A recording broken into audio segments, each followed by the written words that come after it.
Assalamualaikum warahmatullahi wabarakatuh. Kami dari kelompok 5, nama saya Rian Firmansyah, bersama rekan saya Rio Hawin Putra. Kita di sini akan belajar tentang tipe data atau data type pada Microsoft Access 2007.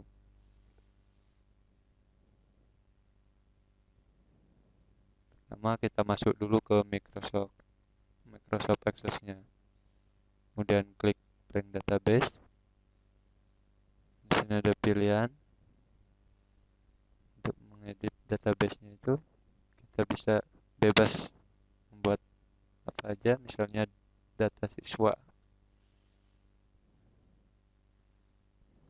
Kemudian create.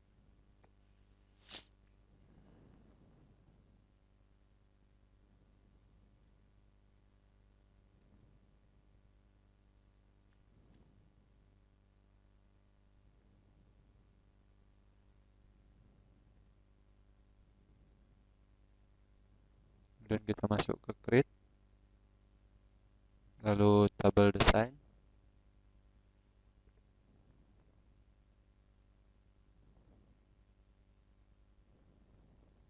Nah, di sini sudah nampak. Dan sebelum mencontohkan, saya akan menjelaskan sedikit tentang tipe data ini. Yang pertama tentang file name. File name itu yaitu untuk nama kolom dalam tabel yang akan kita buat. Misal kita buat nama, tanggal, atau alamat, dan lain-lain. Kemudian data type. Data type ini data yang disesuaikan fungsinya sesuai pemberian nama di file name. Jadi apa saja nama yang di file name ini kita bisa sesuaikan di data type ini. Kemudian selanjutnya ada description. Itu description yaitu sebagai penjelasan untuk kolom yang kita buat tadi, yaitu di data type dan di file name itu. Kemudian di data type ini ada beberapa pilihan juga. Yang pertama yaitu text. Text yaitu tipe data berupa teks atau huruf, angka, dan lain-lain yang mampu menampung karakter dari huruf dan angka. Kemudian selain teks ada juga memo.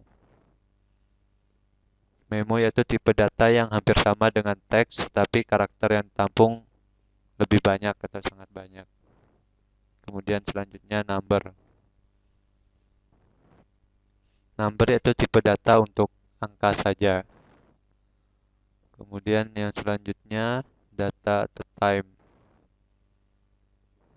Data at time yaitu fungsinya untuk menampilkan tanggal dan waktunya.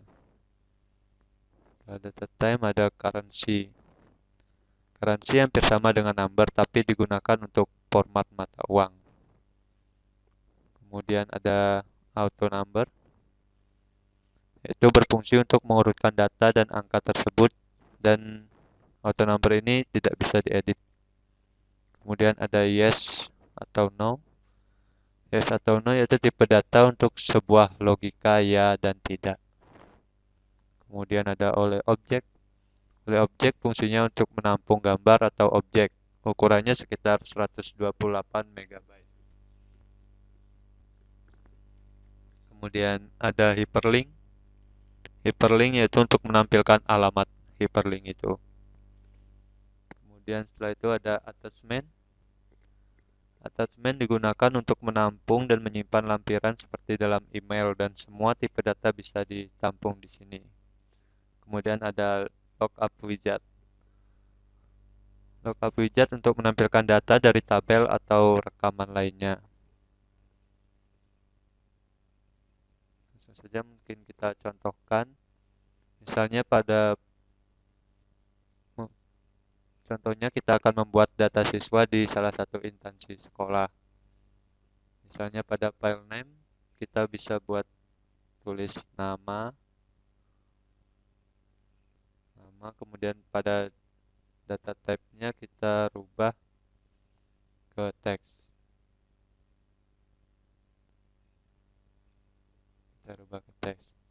Kenapa kita rubah ke teks? Karena teks itu tipe data berupa teks atau huruf, angka, spasi, dan tanda baca lainnya yang mampu menampung karakter dari huruf angka tersebut. Kemudian misalnya kita tulis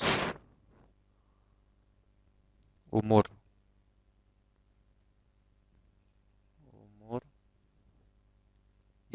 data type-nya kita buat teks. Kita buat teks juga.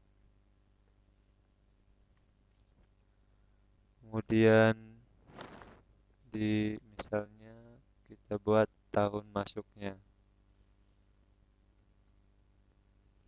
Tahun masuk pada data type kita rubah karena dia tahun masuk, maka kita rubah data time, yaitu fungsinya berkait dengan waktu dia masuk, bisa jam atau tanggalnya. Kemudian yang selanjutnya misalnya kita tulis nama orang tua atau wali. Orang tua atau wali. Orang tua atau wali.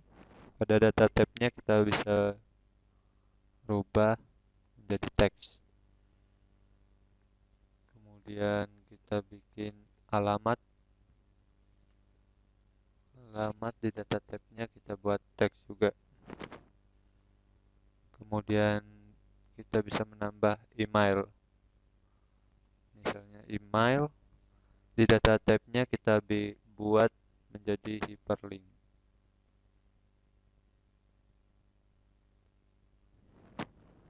Jadi hyperlink, kita memilih hyperlink karena email itu kan berhubungan langsung dengan internet agar ketika diklik dapat langsung terkoneksi. Kemudian misalnya kita tambahkan Facebook.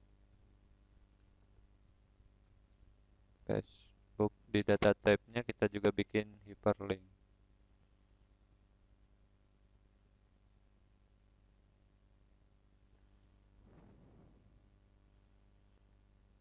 Kemudian misalnya kita buat statusnya. Untuk status ini kita bisa merubahnya menjadi yes or no. Di data type-nya kita bisa rubah ke yes or no. Kita merubah yes or no ini sebab status dari siswa itu kan ada dua kemungkinan untuk hadir atau tidaknya. Kemudian di deskripsinya juga kita bisa, misalnya kita menulis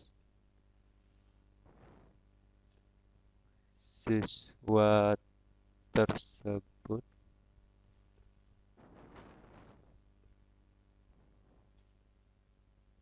mengikuti program pembelajaran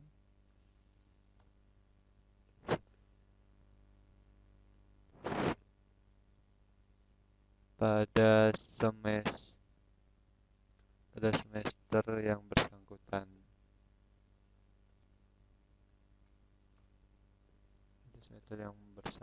Seperti penjelasan saya tadi, yaitu yes or no ini kan tipe data untuk sebuah logika ya atau tidak. Kemudian kita bikin deskripsinya, dia mengikuti apa tidak proses pembelajaran itu.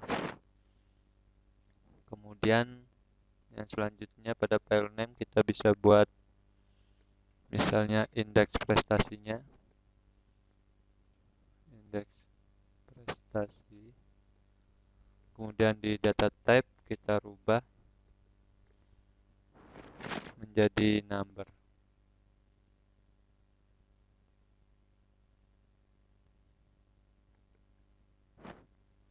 Karena ketika kita menggunakan number maka sifatnya kan berubah-ubah dan indeks prestasi itu sifatnya juga berubah-ubah. Contohnya nilai rata-ratanya dan lain-lain. Kemudian jika kita memilih number, di sini ada juga pilihan general. Pada file stage-nya kita bisa rubah long integer ini. Di long integer ini. Di sini kan ada berapa juga ada bagi-bagiannya. Kenapa kita memilih long integer? Karena sebab ini tidak terbatas angkanya kan. Jika kita bisa juga memilih double itu kelipatannya. Indeks prestasi ini kita memilih long integer saja.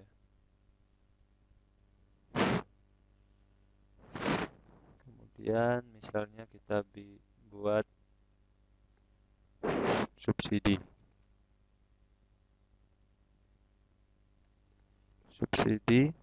Kemudian di data type-nya kita bisa rubah currency menjadi currency.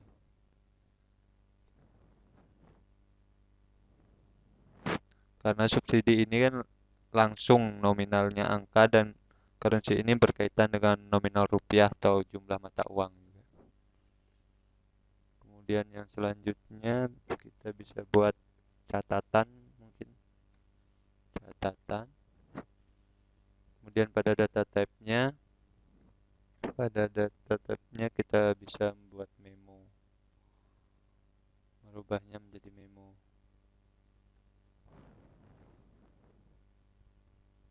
Karena catatan ini yaitu tentang perilaku selama menjadi siswa di sekolah tersebut. Dan pengertian memo pada data type itu yaitu tentang hampir sama dengan teks, tapi karakter yang ditampungnya kan bisa sangat banyak untuk catatannya. Kemudian kita mungkin bisa menambahkan NIS-nya, nomor induk siswanya. Kemudian di data type kita rubah menjadi auto number misalnya. Kita rubah menjadi auto number. Data pada NIS ini kita rubah menjadi auto number karena auto number itu berfungsi untuk mengurutkan data dan angka tersebut tidak bisa kita edit juga. Kemudian misalnya kita ingin memindahkan NIS ini ke atas, kita dapat mengkliknya di sebelah sini kiri.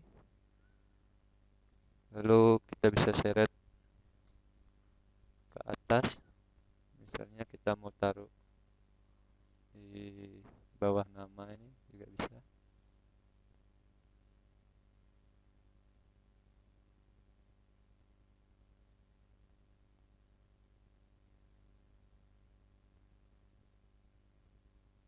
Sebentar.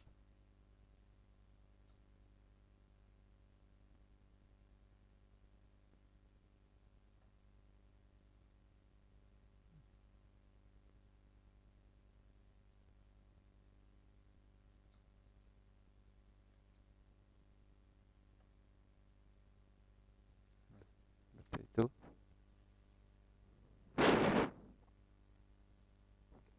Kemudian setelah selesai semua, kita bisa simpan di sini di save as.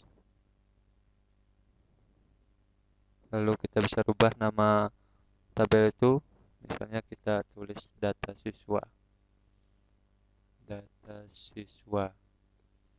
Kemudian klik OK.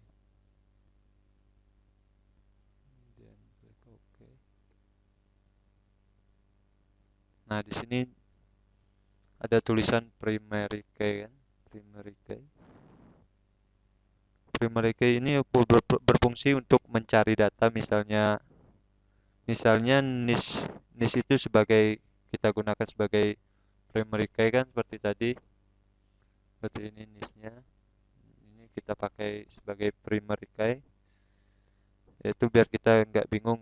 Jadi ketika kita menulis NIS saja, itu udah bisa langsung menjadi primary key-nya. Primary key ini berfungsi untuk mencari data. Jadi ketika kita membuka database itu, kita tinggal masukkan nama NIS, maka seluruh data akan bisa terlihat. Kemudian kita klik yes. Kita bisa klik yes.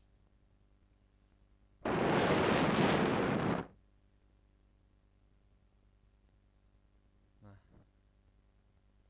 setelah kita klik yes, kemudian ini bisa kita close.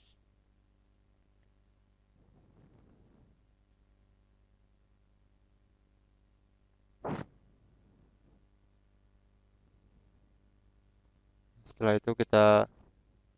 kita close, akan terlihat database atau tabel data siswa di sebelah kiri ini.